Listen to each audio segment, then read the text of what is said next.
I know the UN doesn't really like talking about American citizen and journalist Matthew Lee of Inner City Press.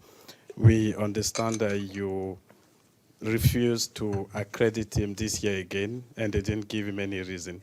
Is that not a way of trying to suppress the freedom of the press and trying to retaliate because of his reporting against I've used many words over the years to talk about Mr. Lee. I think I've run out of them.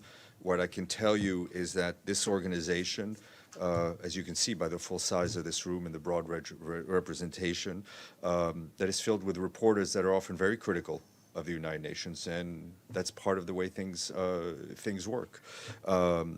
So we are open. We're open for business for journalists. There are certain standards, as for any organization, to be accredited. Those who meet those standards are welcome here in this room to ask a question about anything they want, and those who don't meet the standards don't meet the standards. Just to follow up on the Matthew Lee question, you said that certain standards are required for journalism. As I understand it, Matthew now is a card-carrying member of the SDNY, Southern District of New York Court. What's the difference between that and the UN? I'm not going to go into individual cases, and the standards do not have to do with what people write. It has to do with standards that apply to everybody that's in this building, and that's it's about behavioral standards, and I think he knows full well. Yalla. No, just not khalas just yet. Soon enough. Just a follow-up on Matthew Lee. He's as I said, he's a journalist, an American citizen.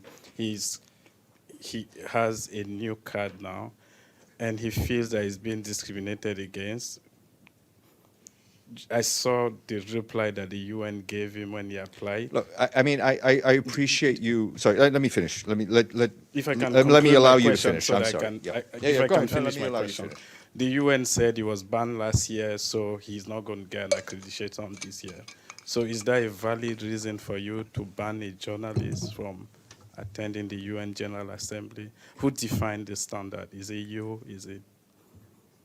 I will not go into his particular case. I think he's in touch with our colleagues who do the accreditation.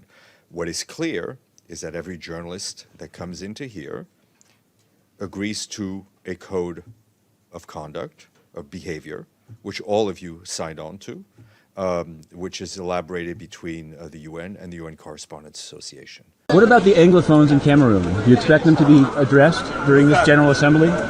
Ayub Tabe and 9 others locked up, sent by Nigeria illegally back to Cameroon and in jail. Tens of thousands of people dead. No comment by the Secretary General. Inner City Press censored and banned because of it.